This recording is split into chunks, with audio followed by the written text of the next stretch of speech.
For the record, we should have been recording for 5 minutes. For sure. Also, I love that we're talking to the microphone app and started recording the audio. Let me just press that.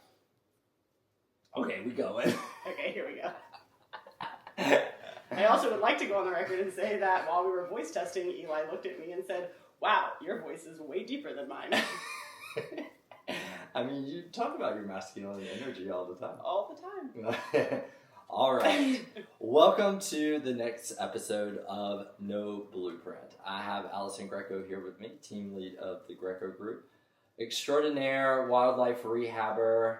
I'll agree with the second one. I don't know about the extraordinaire part, but I am a wildlife rehabber. Extraordinaire, I think, can be used in so many different contexts. You know what? Touche. Yeah, so investor, real estate owner of several properties that I am fortunate enough to manage a few of them. And would you consider yourself a flipper? No, because I have a serial tendency to not let things go.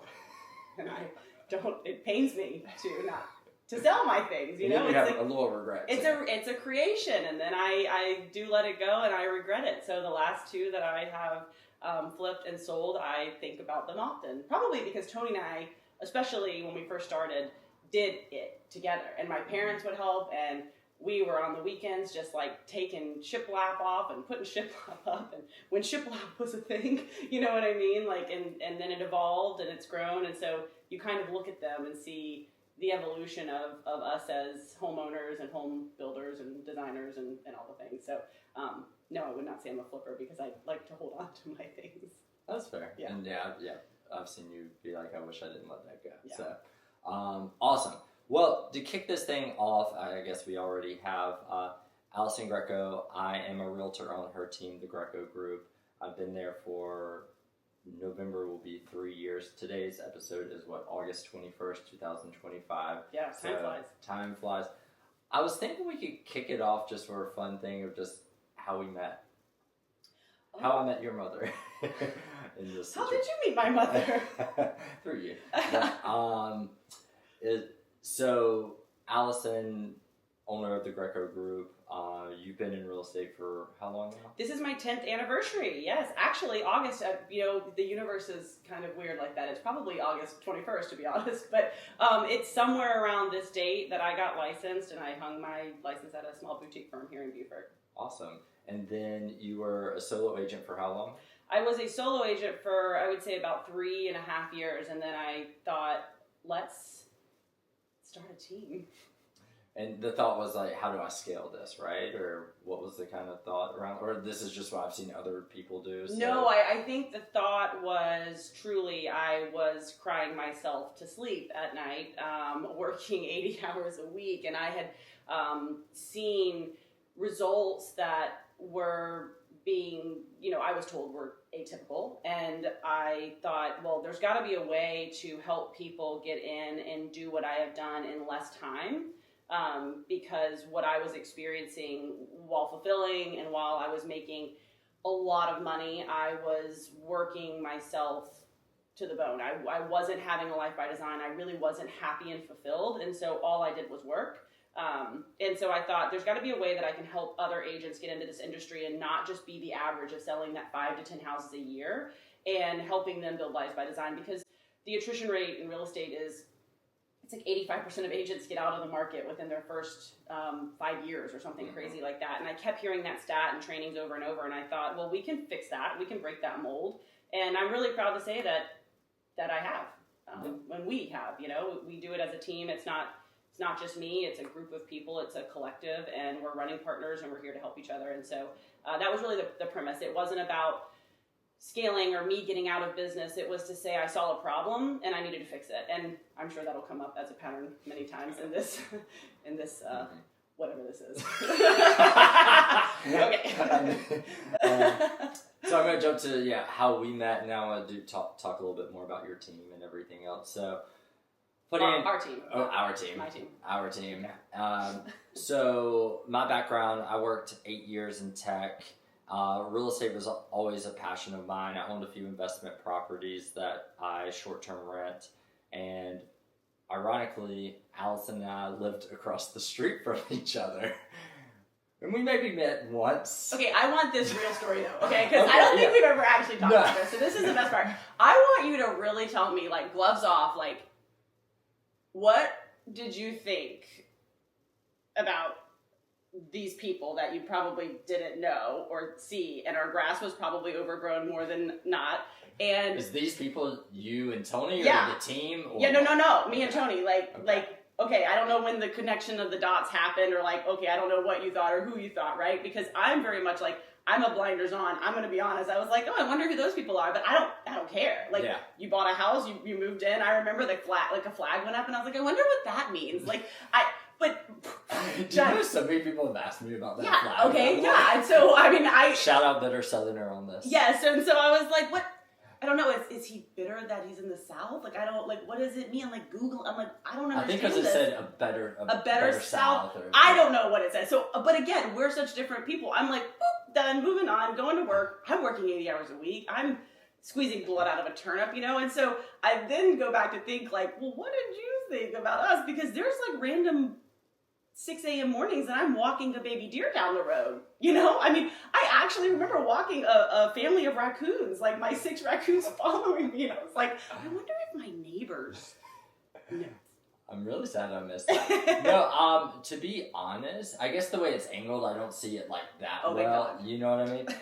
But the one thing I think that I will call out is I just remember all of a sudden there would be like 20 cars at your house. Girls' wine nights. Yeah, girls' wine nights or like team get together or something like that. And then all of a sudden it'd be like quiet over there for the majority of the time, surprisingly. And then all of a sudden it's just like 50 people. And I'm just like, who the hell is this? She's crawled out of the trash can. Yeah, exactly. And now that I got to pull the curtain back a little bit, it's quite It's fun. a pattern. Yeah, it's a pattern. But no, it was nothing bad or anything. Now I'm kind of sad I wasn't like directly across from you, that I could have probably seen a lot more. Yeah. Our neighbor Brian probably. Oh yeah. Because Allison doesn't have curtains at her old house. Oh, I don't have curtains in my new house, and I don't have curtains at the next one. I just let my freak flag fly, I guess. I don't know. Probably because there's no really freak in that flag. So yeah, it's just is what it is. But so anyways, yeah, so we met there. Cut that out. We're leaving that in. Anyway, so that's how we met. We were neighbors. And then I was in my, you had hosted something for our street because we live on a dead end street. Oh, yeah. And everyone's pretty cool on that street. And you had hosted something, and yeah, we chatted, and I chatted with all the neighbors, and you were chatty. But then in typical Allison fashion, after about an hour or two, she was kind of done, and it was kind of like just time for everyone to leave. Shut down. So shut it down by like 7:30 or so. Yeah. So she could go to bed by 8:30. But that was really the only true interaction. I don't think I really texted you or anything after that. So anyways, I got laid off from my corporate job. He did not slide into my DMs. I did not. Okay. I did not slide. And so I remember I got laid off in September 2022 from DocuSign, and I was, I knew that I wanted to go into real estate always, it's just always been a passion of mine. And I remember like I got an email at 8 a.m. that 10 or 15% of the company was getting laid off. And then I had an HR meeting at 11:15 for 5 minutes, so I knew what that was. But I've been telling, everyone I knew, the lead up to that, I was like, man, if I could manifest getting laid off in a good severance package to kind of help launch me into it.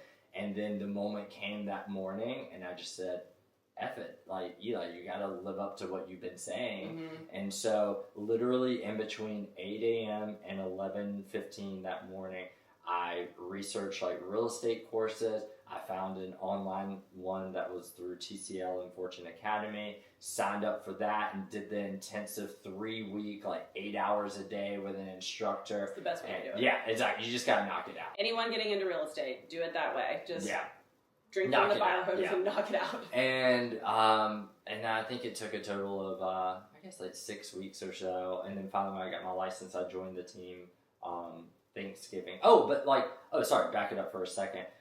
As I was doing this, I remember reaching out to you, and being like, hey, I'm thinking about getting my real estate course, or doing my real estate course and get my license and everything. And like, okay, cool, like come over and we'll just like talk. Ironically, and then we just sat on my couch and, well, we were actually across from each other, I remember that. And then I also judged hard because I was like, you want some coffee? He's like, I'm a tea drinker. I mean, I love tea drinkers, but I was like... the tea is really being spilled also, now. brah, you're about to get into real estate. You're going to need to be highly caffeinated, you know? But I didn't say that. Actually, you know what? What did I say? It was more so, I'm going to say this, like, and you're not saying this in a cocky way by any means. But, no, I for sure probably was. But it was... But, I mean, you also talk to a lot of people that are wanting to get into real estate and all that, and it's one of those things that, you know, everyone can talk a big game, but, like, you got to put the wheels in motion, right? Right. And so it's just like, yeah, like, cool, if you want to come and, like, join our team, this is what it looks like, this is our team structure, you know. And also, I hadn't passed my test yet, so I think a lot of people start that process and don't end up passing their test or whatever. So I think you're like, come back and talk to me, like, when you pass your test, and, like, sure, let's like give it a trial run, but also go talk to other brokerages, and you know, don't just put all your eggs in my basket, basically. And funny enough, I was recommended a few other people to talk to, and the people I talked to all said if you can learn from Allison Greco, because #1 agent in Beaufort, that you should do it. And I don't know if we've really ever talked about this either, but in my mind, I was like, you know what, like I want to learn as much as I can, and in my mind, like maybe after 2 years, I might want to go do my own thing, start my own team, be solo, etc. And I mean, I think we should talk about that at some point during this conversation of what. And use your mic. Yeah, my masculine voice carries. I don't have to. No, I turned down the thing, so I don't have to hold my mic to my mouth so like we're you better do. now. You know, so many inappropriate thoughts and jokes. So, serious. Okay. But, you know, I mean, that was a thought, and I'm sure that is other people's thoughts. And, you know, people have stayed, people have left the team, etc., you know, wanting to venture out and everything.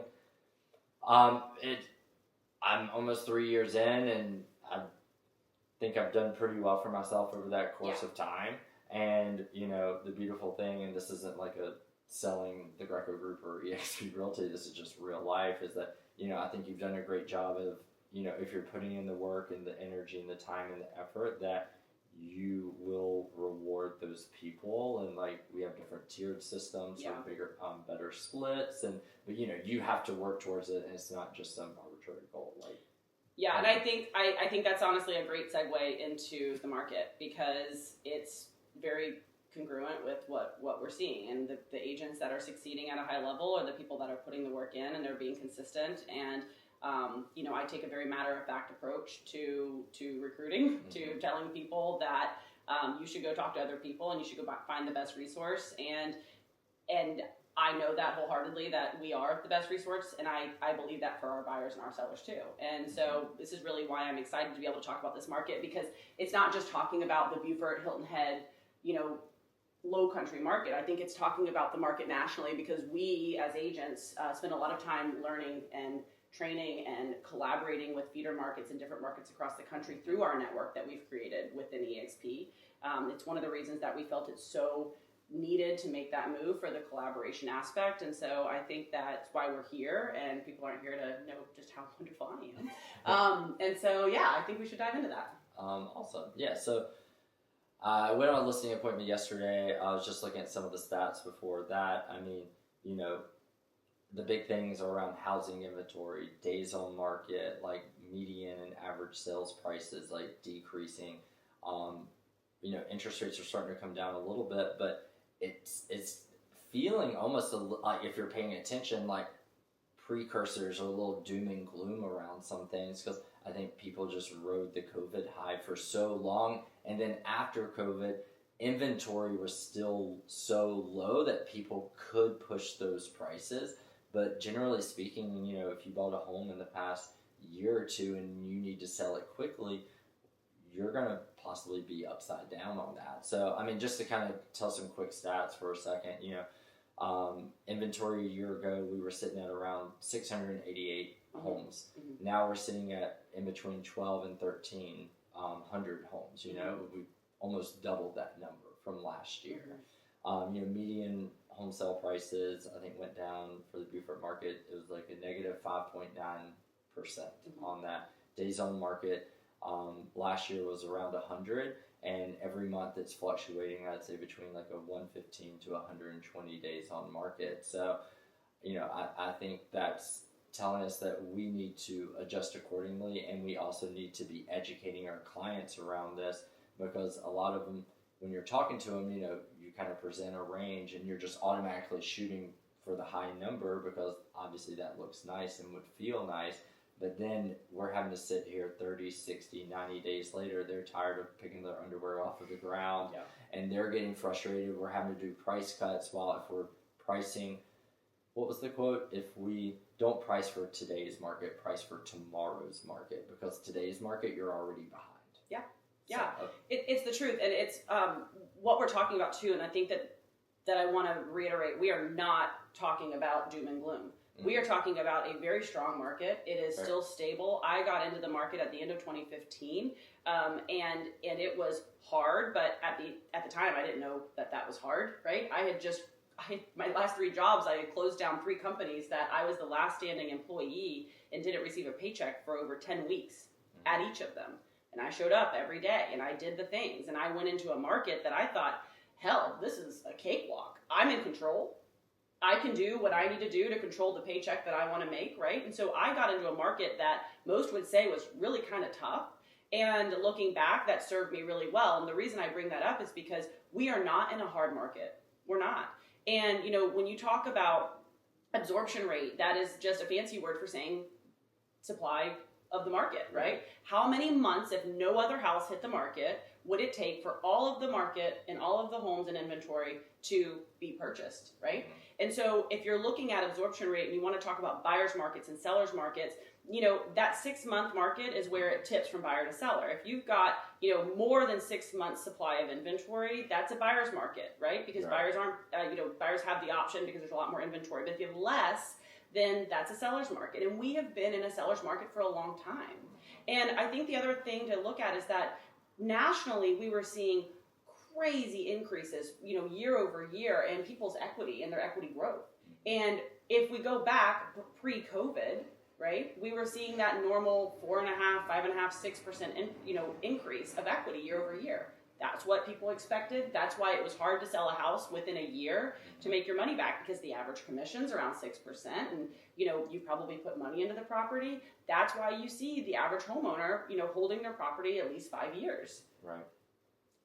What happened in COVID is that it went higher and higher and higher, to the tune nationally of 17.5% to 22.5%, something like that, right? And so it's hard to look back and say the market is crashing or it's shifting in some way. I mean, it's all relative, right? Yeah, if you bought a house 2 years ago, 24, 36 months ago during the hype, it's probably going to be hard for us to get the equity back out of it now if we're in a market or a niche that hasn't continued to climb at that rate. Yeah. But we're still seeing prices climb. We're still seeing equity gain year over year. It's a tangible asset, and it's not doomsday. It's just reality. Yeah, and actually, so my listing appointment yesterday was more in like the Yemassee area, Gardens Corner.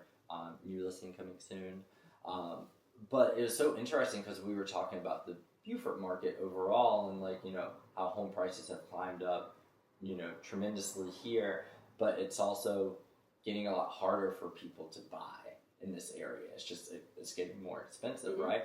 But it's so funny because my person that bought 2 years ago in Yemassee, that's still good value out there. So while he bought it like a 175, we're going to be listing at a low 2 because the demand is there and the comps are showing it. So when maybe people are getting priced out from I'm going to call Beaufort a city, but some of the outskirts, those are where we're seeing some more demand. The demand is there because affordability is there. 100%. And I was trying to not go on a tangent on this, but the point of it is that everybody's now saying we're seeing so much inventory. There's so much inventory on the market. Historically, there is still very, very low inventory, okay? Right. The difference is that there is less buyer demand. And so as we stack house on house on house, and the absorption rate slows, and the buyers pick those houses off less and less and less, We just have less buyer demand, right? And so that's why the inventory feels like it's stacking, and that's where absorption rates come in. That's where supply comes in, and that's where days on market come in. And so this is not an abnormal market. No. It's abnormal if we look at it from the last 4 years, 5 years, but it's not abnormal if we look at it over the stretch of 30 years. This is same thing stable. about interest rates, right? Like people are like, oh my God, they're so high. And it's like, okay, it's so short-sighted of where you're just looking at when people were getting 2.5s and 3% interest rates. Mm-hmm. But really where we're sitting at now is more of a normal. It's very normal. And we talked about this on Agents Empowered yesterday, right? Is that the NAR just did a report that over 5 million purchasers are sitting on the fence that will come to the market. And this is a small number, to be honest, because this opens up and gets bigger as rates go down. Right. It's based on affordability. And so when rates hit 5 point something, and VA is hovering right over 6 right now, they are projecting that over 5 million buyers will come to the market. This is where you see the swings in the market. This is why a lot of people say, well, buy now. There's a lot of opportunity for buyers, even though the interest rates are a little higher or they feel a little stickier, because sellers are willing to negotiate, right? Because they are feeling that stretch and that pull of those 100 and something days on market, and it feels uncomfortable. People don't like discomfort. Right. And so buy now, negotiate the hell out of the house, lock in at that 7 and just know that rates might come down. But I want to put it on the flip side is that this has been a narrative people have been saying for a long time. Do a 2-1 buy down, do this, and in 2.5 years the rates will be lower and you can refi. We don't have a crystal ball. Right. We don't, but you have to make decisions that are good for you right now. And I do think there's a lot of opportunity in this market. 100%. And I mean, we won't dive too deep into it, but to your point, like 2-1 buy down points, getting closing costs paid for, etc. So many people just think about taking $10 or $20 or $30,000 off of the top, but that's extrapolated over 30 years. Like if you can get that cash up front for closing costs or the first 2 years, because you're most likely not going to stay in hold that house that long. Exactly. So get it all up front, and obviously hit us up if you want to talk more about that. But I think there's just some smarter, more strategic ways to do it. So to your point, there's a lot of ways that you can leverage this market of people feeling a certain way to benefit you. And I think that's the biggest point, the word feeling. And I see this coaching agents, I see this coaching sellers, and I see it coaching buyers. It's like, you got to take the emotion out of it. 100%. In everything, in relationships, in all of it. Take the emotion out of it. And it's very matter of fact. It goes back to the pattern of sitting in front of me and you're like, oh, you're really matter of fact. Like, this is what you should do and this is how you should do it. And I think that it serves well for people that can just take that emotion out and say, look, these are the facts, this is the data, and this is what we're seeing. And for sellers right now that are looking 3 years back saying, well, I want that. Well, I want to be tall, blonde, and skinny. I make that joke more times than I should, but probably because deep-rooted, like, I would love to be tall, blonde, and skinny, but, I'm funny as hell, and I'm smart, so I'll take that. Like, you work with what you're given. Yeah. Right? And I work the hell out of it. I was about to say, you work. I do. But as a seller, as a buyer, as an agent, you work with what you're given. You work with the market. You don't focus on the fact that it's hard, and it's not. I actually prefer this market. Mm-hmm. I do. I find deeper relationships with my buyers and sellers, right? What we went through in COVID was just burn and turn. There was no skill. There really was very little skill needed. And if it was skill on the buyer's agent side, learning how to talk with the listing agent and to get your offers accepted and writing love letters and doing all the things. Well, now there's a new skill. And the agents that are nimble and quick, that are leaning in, that are learning, are the ones that are going to be serving their clients. And I see this as a deficit in our industry is you've got to be constantly learning. Constantly. And we are doing our sellers a disservice by not being honest and having really difficult conversations. And the difficult conversation is, Mr. and Mrs. Seller, I understand that you would have probably made $300,000 in equity 24 months ago. Mm-hmm. The good news is you still have 215. 100%. Yeah. And sometimes it's so hard because you don't want to have that conversation because they've already set in their mind of what, when you show a seller net sheet or something like that, that's what they think they've already made. And you're like, no. Like, you have to have that expectation set up front, and I think, I've been done that before where I didn't set that expectation up front, and then, probably lost the listing and stuff Well, over it. So you lose listings for so many reasons, right? Like, and you can't control all of that. It's a skill that you have to understand, that you connect on a deeper level of understanding. I'm here to get you to the finish line, and I need to understand your why. And if a seller is saying, I'm just throwing it on the market to see if I can get what I can get, then great, that's a fine strategy. As long as there's an expectation between the two of us. I'm a people pleaser, so I don't ever want to disappoint anybody. And so, as long as you understand, I'm going to do everything I can, but this price is X, and these are the expectations you can expect around that, then that's fine. But if you really need to sell, we need to have a conversation, because chasing a downward market benefits no one. And you've got to be fast in a downward market, because what we're talking now is potentially losing 5K, but in 60 days, we might be losing 20. And there's no way to know. And when, again, yesterday on Agents Empowered, we were talking about the speed of things that are needed. And when a lot of people are saying, well, we're going to go ahead and just take it off the market and we're going to rent it. Okay, well, rent 24 months ago was $3,200.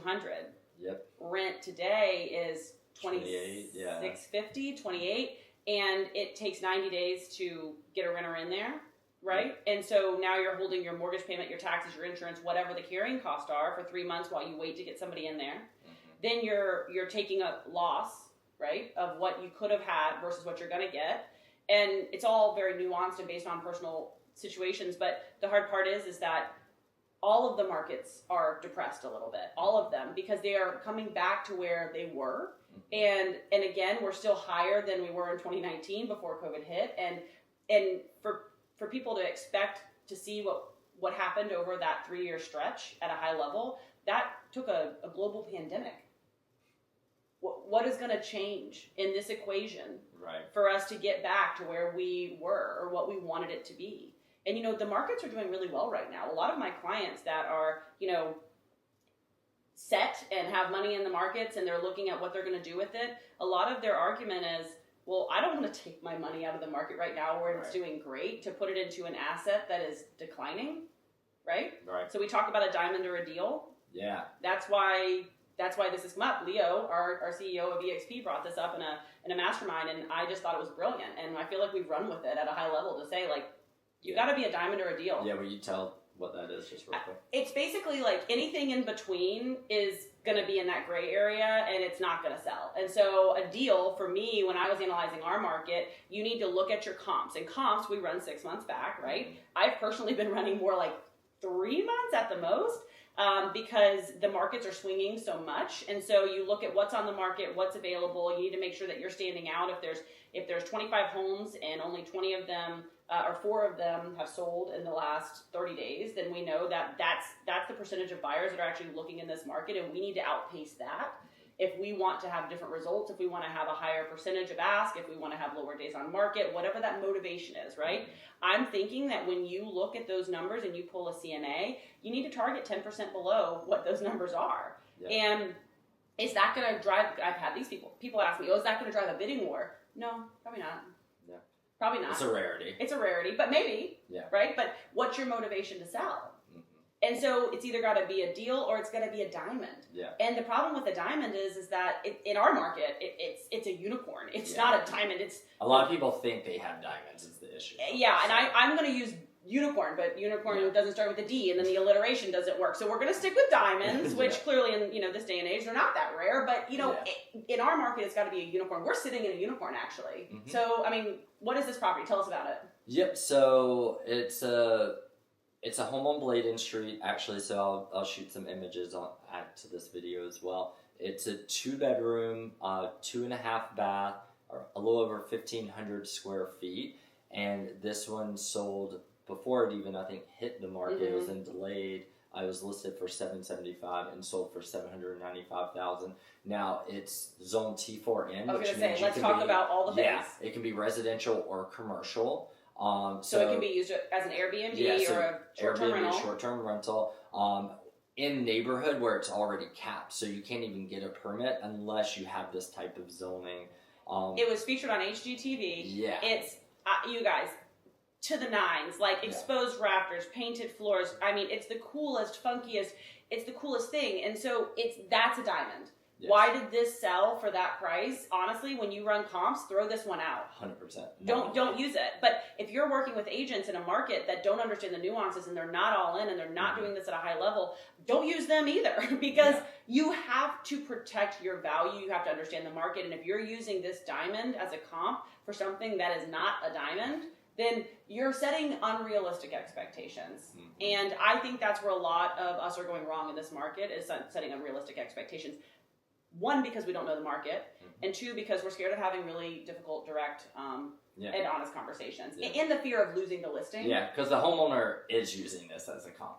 Oh, for sure. You know what I mean? And For sure. you're not having an honest conversation with them about it. Mm-hmm. So, which, I think homes like this, you can probably get it, but again, you have to create another diamond or unicorn in that situation, you know? So, yeah. Okay. Well, what else? I don't know. What's your deepest, darkest, burning question? Well, I was just like, okay, well, what do we transition actually, let's go to? back. I don't want to know what your deepest, darkest, burning question is for me. No, one thing I kind of want to touch on I know we said don't be emotional, but that was on business. Okay. But in real estate, I would love to kind of touch on I know we talk about it a lot with our team about what is your purpose? What is your why around a lot of this? And that's something I've been trying to think about, a lot more, and I would love to kind of just touch on what you've kind of been leading with our team and your weekly emails that you send out and everything. I'm very clear, right? I have the blessing of I think going through challenges. I think as we evolve, right, and the more things you say yes to, the more open-minded you are, and the more experiences that you allow yourself to have, you can evolve, at a faster pace, right? And so I threw myself into leadership, and as my coach, Kara Mole, shout out to Kara, would say, is that I basically created a plane with duct tape, got it in the air, put it on autopilot, and went in the back and kept fixing and building it to keep it flying, right? And I just kept climbing, and so I don't have it all figured out, but I have had and allowed myself to have a lot of experiences, and I have tried to grow as a leader and understanding that I'm a fixer, I'm a problem solver, and that is what I try to do for people. And we kind of touched on in the beginning, my why was to be able to help people clearly understand that money solves a lot of problems. It's not the thing, but it allows us to live our life by design and do what makes sense for us in our lives. And that doesn't mean that you get to just call it balance and say, I'm going to go do X, Y, Z. You've got to work really hard, and freedom from that comes. So I think what's important is trying to guide and lead people in a manner of saying you can create a world for yourself where there isn't a cap, where there is no glass ceiling. I didn't love that feeling before I got into real estate. Same. And empowering people and inspiring people and motivating them in a way to say that there is more out there. And so I by no means am the bee's knees or the shining star of what more looks like. I have a very imbalanced life, but that's because I intertwine and integrate my work and my life, right? And I think that is that from an efficiency standpoint, you think, at the end of the day, or what do you think it is? I'm just curious. Okay. I don't think we've ever talked about this. I don't know. I don't know. I do believe that I have a very high pain threshold. Very. So I also don't think that. I think that I am so sure on my purpose, and I am so sure that I am helping you and people on the team and agents in our downline and people in our universe, that when I pick up that phone, if I feel that the help I'm giving them will be executed, that the things I am telling them will be taken and put to good use, it doesn't drain me. Right. It fills me, actually, right? And I think that's when you're driven with purpose to help and to lead. And we've talked about this with rehab. It's very congruent in my message of who I am as a human being. I like rehab. Yeah, rehab, that kind of rehab. So we've also talked about rehab would kind of be nice though, right? Like 30 days off. 30 days out to just turn off the phone. Yeah, that would be great. Take this one out too. Cut that out.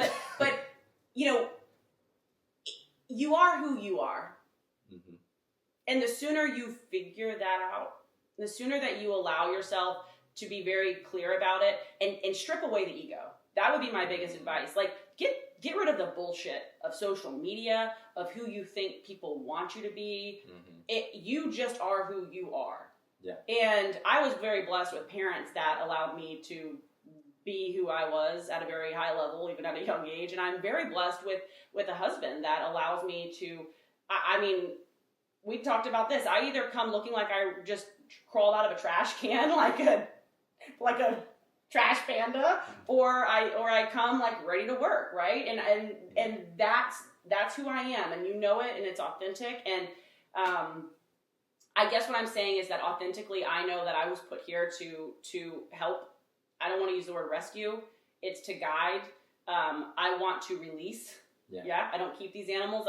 I get them where they need to be, and then I release them. And I think that's how I run the team as well, is like you talked about growth. And the reason that you must grow is because if I want to keep you, talent, in my world, I am not allowed to keep my world small. And I look for people that push me every day to grow and to think and to strip my ego down and say, this isn't about Allison, because it's not, it never has been. And how do I make these edits and challenge myself and my team to grow to a level that we not only, recruit, but we retain talent. And that's the only way to growth, in my opinion. Yeah, no, that's awesome. And as you're kind of saying all this, being 2 years, 9 months or whatever into the industry, I guess I've been trying to figure out who I am through my growth and everything. Like, I know goals and things that I want to set for myself, and I think that's honestly why I'm doing this podcast right now, or YouTube. Yeah, I'm so proud of you. Yeah, oh, thank you. I appreciate that. But, I guess my whole thing is, like, I just want to be super authentic in how I want to show up for my clients as well, and, relatable, and not just everything has to look picture perfect on camera. Because this is hard. Hell yeah, it's hard. Real estate, I'm going to look in the camera. Yeah. Real estate is hard. It is hard. It is hard being a solo agent. It's hard being on a team. It's hard being a team lead. It's hard having hard conversations with buyers and sellers and agents. You're dealing with so many personalities, but it's rewarding. Yeah, super rewarding in all facets of not only helping people, from taxes standpoint, like purchasing investment properties and having a pulse on the market with that, it's just super rewarding and stimulating. Yes. I need my brain stimulated. Yeah. So every day, we just had the one new member, James, started. Yeah. And he was shadowing me yesterday on a listing, and then we went over to another client's house that we're negotiating a repair addendum, and we only had 12 hours. But doesn't that feel so good? That's what I was about to say. Yeah, my clients are, I got a roofer over there, a crawl space, all out in Sheldon, and I was asking favors for them to come out, problem solving, so we could get to the root of everything. When the other agent only gets 24 hours. But you're also showing and leading, right? Yeah. Somebody that is in their early 20s, that you and I, if you could go back. Hell yeah. I know. We could. Billionaires. We'd be doing we'd be on our PJ talking, doing this. No, I wouldn't. I'd be in Africa running an elephant rehab. Do you know what a PJ is? Pajamas? Private jet. Oh! I was she definitely thought pajamas. For sure. Obviously, we haven't made it to that level. Clearly. But I did just do a hard money loan, and I am really excited about it. I front loaded the interest.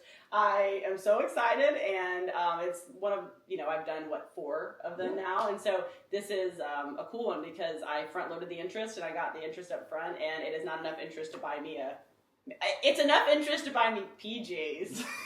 But not a PJ. Not a PJ. So we're evolving, we're growing, and now I just learned what a PJ is. Yes, everything in life is an opportunity to learn. It is. But no, Where are we at? I know, that's what I was just trying to think. James, I was saying it was so cool. Yeah. It was so cool because... Well, you're problem solving, you're helping to lead, like, Right. you know, our job is so multifaceted, where every day is so different. Like, a lot of people think we're just opening a door, and as soon as, like, we get it under contract, like, easy peasy. That's the hard part, is you know, is that due diligence period and going through all the contingencies and keeping everything on track. I mean, you know, we're given, you know, everyone wants to look at our commissions like, oh, you're getting all that money when, you know. Sometimes my dollar per hour is oof. Right, you know, but I mean, you know, we're paying for a lot of things on the back end and front end, like, you know what I mean? And making sure that deal gets across, and there's just a lot more that goes into it. And I will say, to bring this home, like, as a leader, watching people in my universe become leaders, you are changing a life.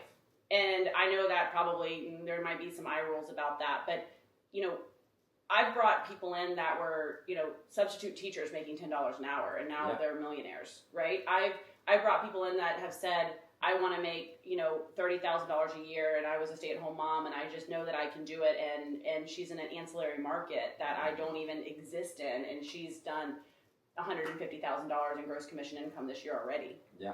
Like, that is life-changing. 100%. And as team leads and in this industry, for the very few that do this with purpose and with grit and with grace, there is an opportunity to be able to have this kind of really beautiful butterfly effect.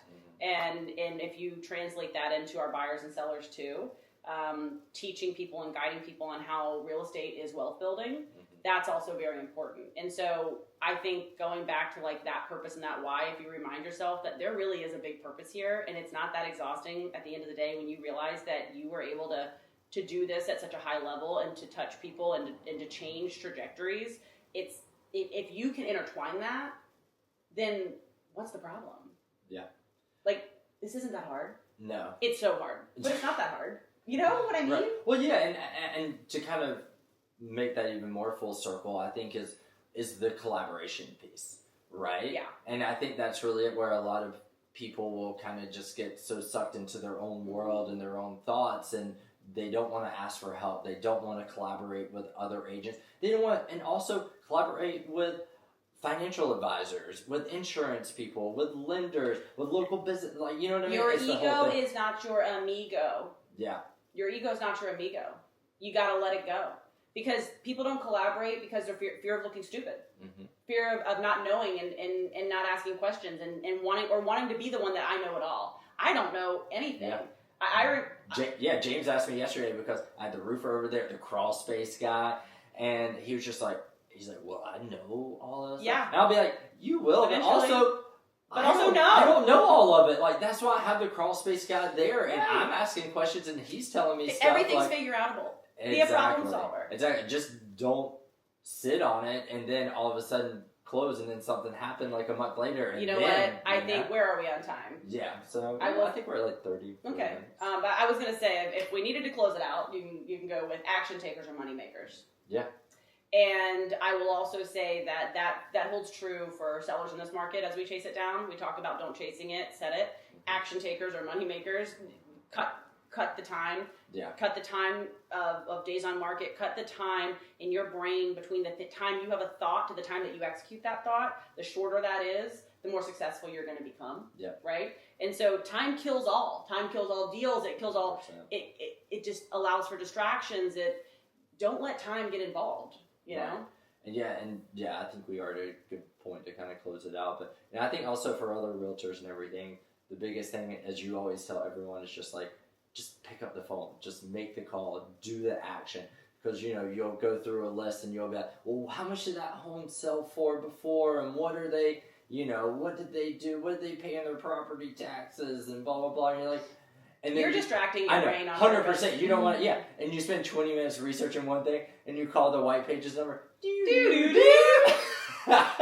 like, well, cool. That should be the opening. Us just going, I love how we had the number you have called is out of service. Just been disconnected. Oh, man. But cool. Yeah. I think we're at a good place on this, but I think what we talk about, how we met, and how now we're cool. Talked about I think just the market in general, the Greco group. Also just finding your purpose and why, and that's different for everyone. 100%. So that's like don't watch this or read a book or a podcast and think you've got to put yourself in a mold. Like don't do that. I was about to say, I think that's so important. Like people are looking so outward for things when really like you just got to sit with yourself. Yeah, everyone. I say everyone. I need to fix my words. I think a lot of it's social media, right? But there's so much drive for external validation that if you look for it internally and you start there, a lot of clarity happens. And then I just want to make sure no matter what clarity you give yourself in your brain, you have to realize that hard work works. Yeah. Nothing substitutes hard work. Yeah. Right?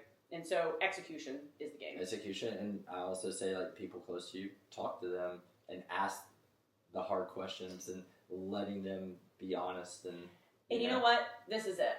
Get a mentor. Hundo. You need a mentor in life.